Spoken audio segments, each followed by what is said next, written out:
नौकरी किसी के भी जीवन में इतना विशेष स्थान रखती है कि यदि किसी की नौकरी चली जाए ना तो उसका जीना मुहाल हो जाता है, यानी कि उसका बहुत बुरा हाल हो जाता है। वे घबरा जाता है, परेशान हो जाता है कि उसकी आजीविका अब कैसे चलेगी।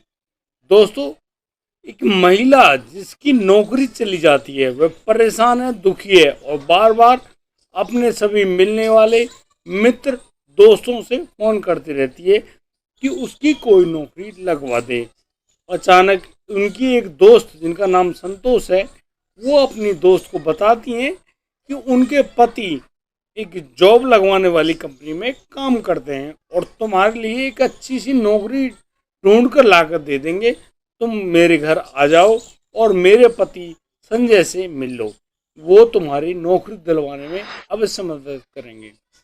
दोस्तों, यहाँ पर वह संतोष का पति उस महिला को अपने घर तो बुला लेता है और दोस्तों एक दिन मौका पाकर उसके साथ रेप, फिर गैंगरेप और उसके बाद उस महिला के साथ हत्या तब होती है जब उस महिला को 6 लाख रुपए में बेच दिया जाता है। और दोस्तों, जब उस महिला ने अपने पेट दर्द होने के बाद जब अपनी सोनोग्राफी कराई, तब जाकर पता चला वह तो प्रेग्नेंट है। उसकी इस बात को सुनते ही पैरों तले जमीन खिसक गई। अब उसने पूरा मामला जब पुलिस के सामने लाया और पुलिस को बताया, तब जाकर पुलिस ने उस मामले में सही संज्ञान तो लिया, लेकिन अभी तक किसी भी आरोपी को गिरफ्तार नहीं कर पाई है। दोस्तों, आखिर कैसे कैसे ये घटना पूर्ण रूप में घटित हुई, आइए जानते हैं क्रमवार। नमस्कार, आदाब, सत श्री अकाल दोस्तों, मैं भीषण प्रकाश स्वागत करता हूं आपका हमारे YouTube चैनल किस्से क्राइम के। और दोस्तों, पूरी घटना की जानकारी के लिए आप बने रहिए मेरे साथ इस वीडियो में। और दोस्तों, यदि आपने हमारे चैनल पर पहली बार आए हैं तो आप हमारे चैनल को सब्सक्राइब करना और नोटिफिकेशन की बेल को दबाना बिल्कुल ना भूलें। दोस्तों, बिल्कुल एकदम सच्ची घटनाएं इसी चैनल पर मिलती हैं। दोस्तों, आज की बेहद ही हैरान कर देने वाली जो मामला है, यह सामने आया है राजस्थान के हनुमानगढ़ नामक क्षेत्र से। हनुमानगढ़ क्षेत्र की रहने वाली एक महिला, जिसकी दिसंबर 2022 में एक लड़के से मुलाकात होती है। वह लड़का जो कि दिखने में सुंदर और हट्टा कट्टा है, वहाँ पर वह उस लड़के के साथ नौकरी किया करती है। उस लड़के का नाम होता है मुकेश। मुकेश से जब उसकी अच्छी दोस्ती हो जाती है, तब वो दोनों निर्णय करते हैं कि अब वो उन्हें शादी कर लेनी चाहिए और फिर 11 जनवरी 2023 को दोनों शादी कर लेते हैं, यानी कि प्रेम विवाह कर लेते हैं। दोस्तों, अब उनकी ज़िंदगी में जहाँ खुशियाँ आनी चाहिए थी, वहाँ उनके बारे में जब उनकी उस कंपनी को पता चल जाता है कि दोनों ने शादियाँ कर ली हैं, तो उस लड़की को नौकरी से निकाल दिया जाता है। वह अब अपने घर पर बैठी हुई परेशान हो रही होती है और लगातार फ़ोन करती है अपने दोस्तों मित्रों के पास कि उसकी नौकरी लगवा दो। वह जगह जगह फ़ोन करती है, कहीं खुद भी जाती है, लेकिन उसको कहीं पर भी अच्छी नौकरी नहीं मिल पा रही थी जिसको वह आसानी से कर सके और कुछ पैसे कमा सके।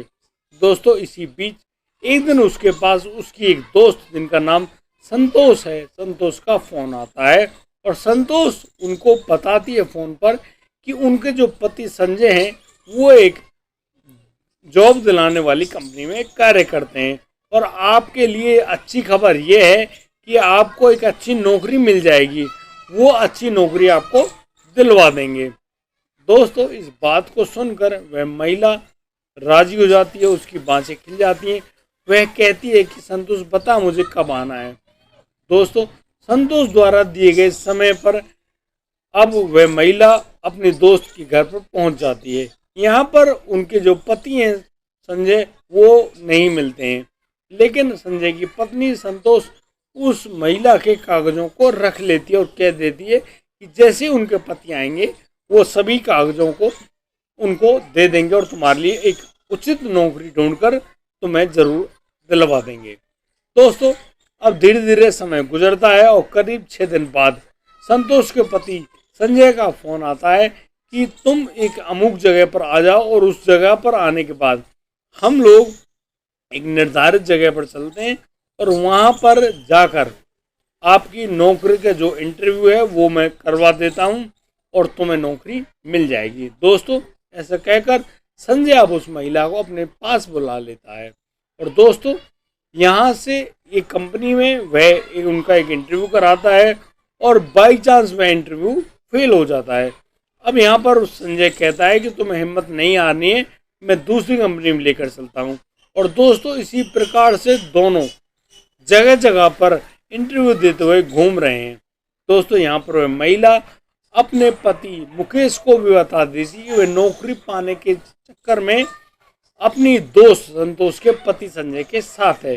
तो नौकरियों के लिए इंटरव्यू देते देते उनको दिन मुन जाता है, यानी कि रात हो जाती है। और रात होने पर अब वो लोग रुकने के लिए कमरा किराए पर लेते हैं एक होटल में, और वहाँ पर संजय और वह महिला रुकी हुई होती हैं। और दोस्तों जब रात को वह महिला सो रही होती है तो संजय मौका पाकर उस महिला के साथ रेप करता है। दोस्तों जब वह महिला आनाकानी करती है तो यहाँ पर संजय कहता है कि वह तुम्हें एक अच्छी नौकरी दिलवा देगा और जिसमें आपको करीब 40-50 हज़ार रुपये महीने के मिल जाएंगे। अब तुम यह नौकरी पाना चाहते हो तो चुपचाप रहना, वरना तुम्हारी ये नौकरी की बात मैं हमेशा के लिए ख़त्म कर दूंगा। दोस्तों नौकरी पाने के लालच में महिला चुप रहती है, लेकिन अगले ही दिन जैसे ही संजय उस कंपनी जो कि पहले उस महिला को बताई गई थी उस कंपनी का नाम लेकर वहाँ होटल से निकलता है तो वहाँ आगे जाकर उसके यानी कि संजय के 6 दोस्त मिलते हैं और 6 दोस्त अब उस महिला को अपने साथ अपनी गाड़ी में बिठा लेते हैं। उनके साथ संजय भी होता है। और दोस्तों अब संजय और वह दोस्त अब उस महिला को कभी बीकानेर, कभी कहीं इस प्रकार से लेकर घूम रहे थे और बारी बारी से सभी लोग उस महिला के साथ रेप करते हैं और करीब 11 दिन तक एक होटल में बंधक बनाकर रखते हैं। जब वह महिला बहुत बुरी तरह से घायल, दुखी और परेशान हो जाती है, उसको मिनट मिनट में मूर्छा आने लगती है, तब वो लोग उस महिला से छुटकारा पाने की कोशिश करते हैं। यानी कि जिन लोगों ने उस महिला के साथ गैंग रेप किया है वह अब बहुत ज़्यादा दुखी और परेशान है और वो लोग अब उस महिला से छुटकारा पाना चाहते हैं।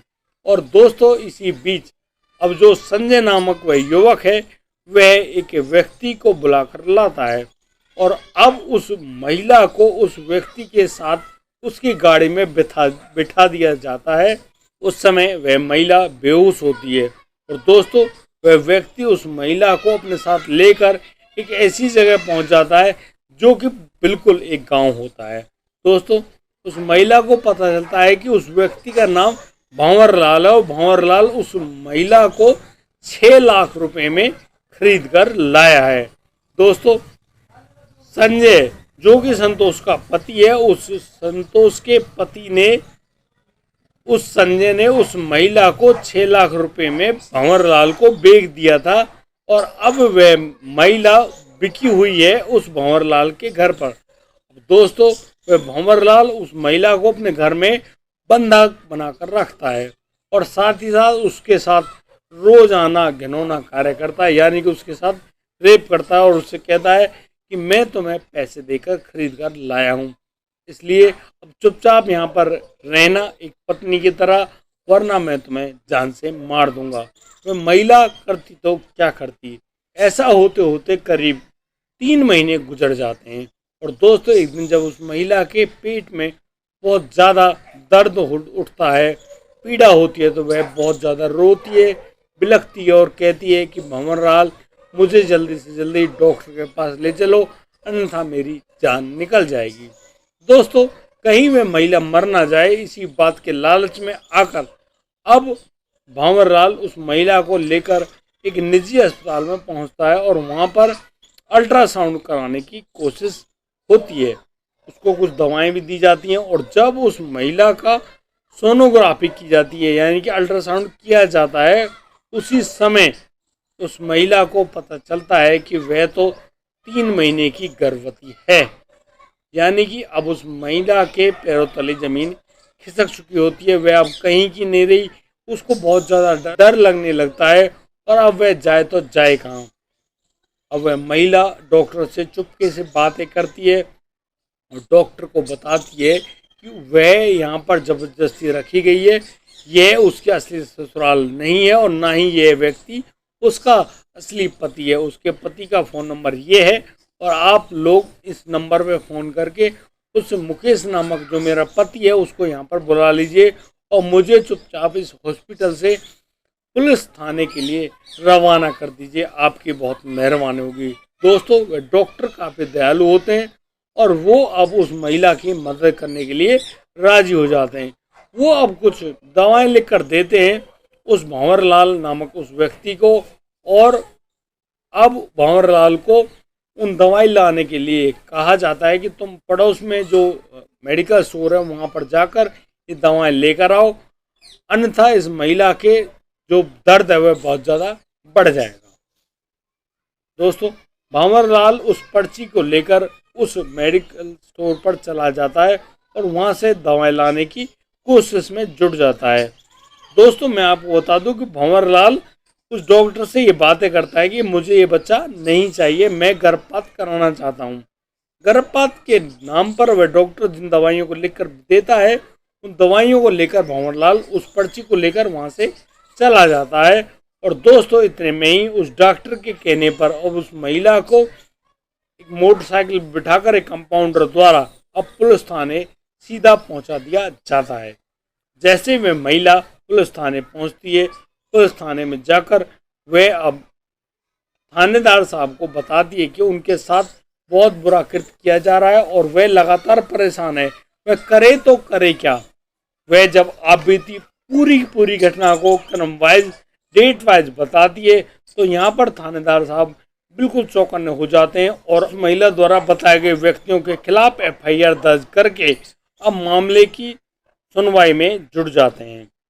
दोस्तों, उस महिला द्वारा बताए गए स्थान के अनुसार अब सीधे पुलिस पहुंच जाती है उस निजी अस्पताल में और वहां पर उस हॉस्पिटल में जाने के बाद अब उस भंवरलाल नामक उस व्यक्ति को गिरफ्तार कर लिया जाता है। दोस्तों, जैसे ही भंवरलाल गिरफ्तार होता है कुछ ही समय में वहां पर उस महिला का जो असली पति है मुकेश पहुंच जाता है और मुकेश और वह महिला बहुत बुरी तरह से एक दूसरे से लिपट कर रो रहे हैं। यहाँ पर मुकेश बार बार अपनी पत्नी से पूछ रहा है आखिर तुम गई कहाँ थी और तुम्हारे साथ क्या हुआ था। तो वह महिला रोते हुए बताती है कि मुकेश, यदि मैंने तुम्हें पूरी घटना बताई तो तुम भी चुप नहीं रह पाओगे, तुम भी रोने लगोगे। दोस्तों, उनकी इन बातों को सुनते हुए पुलिस अब उस महिला से कहते हैं कि आप अब गाड़ी में बैठ जाइए पुलिस की और अब उस जगह पर हमें ले चलिए जहाँ पर तुम्हारे साथ ये गलत कार्य हुआ है और जिस भी व्यक्ति ने ये सब गलत कार्य किए हैं उन व्यक्ति के बारे में हमको जानकारी दो और फिर हम उस व्यक्ति को भी गिरफ्तार कर लेंगे। दोस्तों, यहाँ मुकेश बड़ा घबरा जाता है और वह पूछता है तो पता चलता है मुकेश को कि इस महिला के साथ पहले रेप हुआ है, उसके बाद गैंग रेप हुआ है और फिर इस महिला को 6 लाख रुपए में इस व्यक्ति के हाथों बेच दिया गया है। इस महिला अब यह महिला प्रेग्नेंट है और यहाँ पर सोनोग्राफी के दौरान इसके प्रेग्नेंट होने का पता चला है। वह यहाँ पर इस महिला का गर्भपात कराने के लिए आया हुआ है और हमने उसको गिरफ्तार करके जेल में बंद कर दिया है।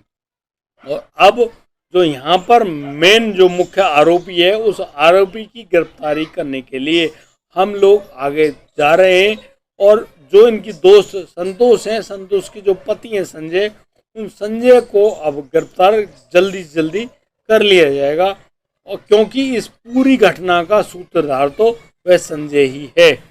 आखिर हम देखते हैं वह संजय क्या है। दोस्तों, अब मुकेश और महिला द्वारा बताई गई जगह पर और वो संतोष के घर पर पहुंचा जाता है जो कि उनकी दोस्त है और फिर उनके पति के बारे में जब पूछा जाता है तो पता चलता है कि पिछले 6 दिनों से संजय घर पर नहीं आए हैं, पता नहीं वो कहाँ पर गए हुए हैं। संतोष को इसके बारे में कोई जानकारी नहीं है। दोस्तों, पुलिस अब संतोष को भी अपने साथ गाड़ी में बैठा ले जाती है पूछताछ करने के लिए और संजय की सही जानकारी पाने के लिए। दोस्तों, अभी तक जो रिपोर्ट मिली है उसमें उस संजय के बारे में कोई भी पुख्ता जानकारी नहीं मिल पाई है, लेकिन पुलिस लगातार उसकी लोकेशन को ट्रेस करने की कोशिश कर रही है। दोस्तों, मैं उम्मीद करता हूं कि उस महिला के ऊपर जो किए गए अत्याचार है, उन सभी अत्याचारों का जो दोषी है, आरोपी है संजय को बहुत जल्दी गिरफ्तार कर लिया जाएगा और जिन लोगों ने उस महिला के साथ गैंगरेप किया है उन सभी लोगों को भी गिरफ्तार कर लिया जाएगा और वो सभी लोग जेल की हवा अवश्य खाएंगे। बुरे काम का बुरा नतीजा है। दोस्तों, यदि कोई भी व्यक्ति कोई भी बुरा कार्य करता है तो उसको उसके अंजाम अवश्य भुगतने पड़ते हैं। और दोस्तों, यदि आपको हमारी वीडियो और दी गई जानकारी उचित लगी हो तो आप हमारी वीडियो को लाइक करें, कमेंट करें, शेयर करें और हाँ, सब्सक्राइब करना बिल्कुल ना भूलें।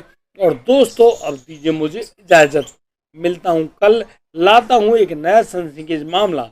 तब तक के लिए आप बढ़िया रहें, बेहतरीन रहें, अपना और अपने परिवार का बखूबी ख्याल रखते रहें। जय हिंद, जय भारत।